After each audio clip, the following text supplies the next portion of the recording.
Всем привет, это Александр и канал «Читаем для вас». Прочитал книгу легендарного Стивена Кови «7 навыков высокоэффективных людей» и сделал на нее обзор. Он будет содержать не все, но самые важные рекомендации и примеры книги. Книга настолько содержательна, что на нее будет два варианта обзора. Первый вариант обзора – книга по блокам. Это 8 отдельных видео по вводной части и 7 навыкам. Второй вариант – обзор всей книги целиком. Вы смотрите ролик первого варианта, книга по блокам. Навык первый – будьте проактивны. Начинает Стивен Кови не с описания проактивности, а с описания реактивности, понятия противоположного. Существует 3 вида социальных карт. Каждая из них основывается на теории раздражитель-реакция. Генетический подход предполагает, что человек реагирует определенным образом, потому что его темперамент заложен в его ДНК. Такой вот характер я унаследовал. Психический подход предполагает, что человек реагирует так, а не иначе, в силу своего воспитания. Таким уж меня воспитали. Подход окружающей среды оправдывает реакции человека внешними обстоятельствами. Вот такой у меня начальник. В стране кризис, что вы от меня хотите? Ну что за клиенты мне попадаются? Согласно теории перечисленных социальных карт, все реакции человека зависят от некоего внешнего раздражителя. Термин «проактивность» подразумевает, что мы, будучи людьми, несем ответственность за свою собственную жизнь.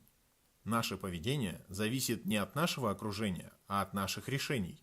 Люди способны действовать, не опираясь на инстинкты. Можно сказать, что возможности человека этими инстинктами не ограничены. По своей природе люди проактивны.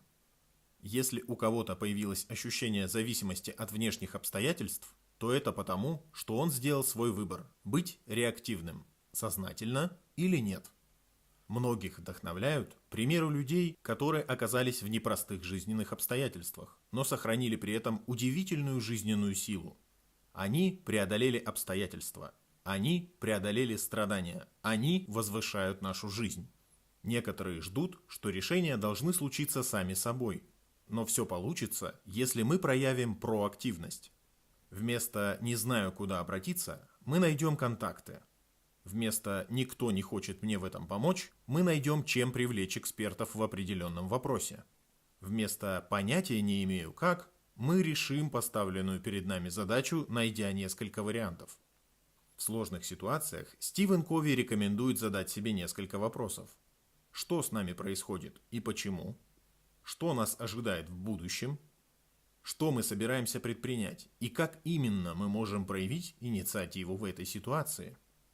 Реактивные люди в своей речи используют выражения, снимающие с них ответственность. Я приехал к 10:30, а не к 10:00, потому что на дорогах пробки. У меня не прозвонил будильник. Лифт сломался в самый неподходящий момент. Такси пришлось ждать целых 40 минут. На дороге была авария. Навигатор завел меня по такому маршруту. Проактивные люди мыслят иначе. У меня встреча в 10:00, проверю заранее, по какому маршруту ехать. Проверю, заведен ли будильник. На всякий случай воспользуюсь лестницей. Закажу такси заранее на определенное время. Выйду пораньше, вдруг на дороге будет авария. Каждого человека заботит широкий круг вопросов. Здоровье, дети, рабочие проблемы, угроза войны и так далее и тому подобное. Все эти вещи можем очертить от того, что нас не волнует, и получим круг наших забот.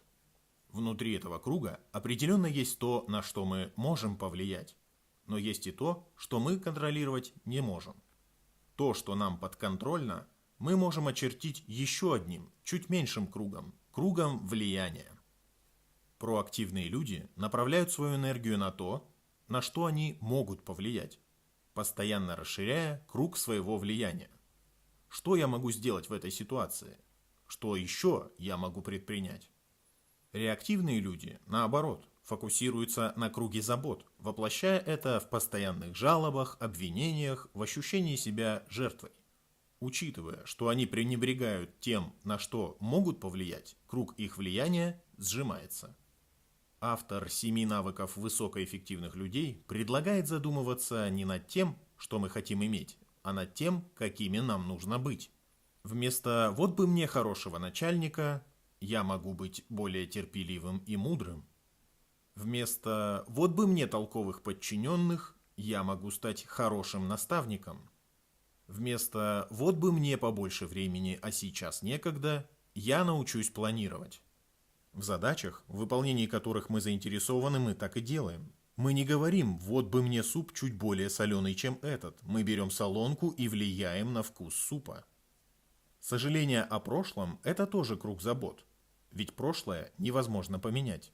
Поэтому постарайтесь избежать советов себе и окружающим наподобие «надо было сделать так-то». Это так же бесполезно, как и на финансовой консультации услышать совет, что в 2010 году нужно было купить биткоины, а в 2018 их продать по пиковым ценам. Проактивный подход к ошибке, совершенной в прошлом, это ее признание, исправление и извлечение необходимого урока. Стивен Кови дает несколько практических рекомендаций для развития проактивности. В течение дня постарайтесь прислушаться к собственной речи. Постарайтесь использовать проактивные формулировки и соответствовать им на деле. Рекомендация вторая. Представьте ситуацию, в которой, по прошлому опыту, вы можете вести себя реактивно. Рассмотрите ее с точки зрения круга влияния.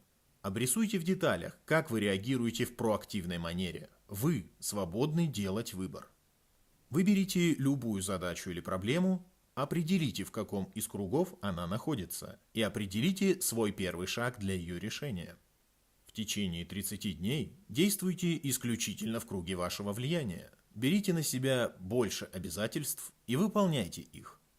Ну а если вас заботит появление нового контента на нашем канале, то вы можете повлиять и на это.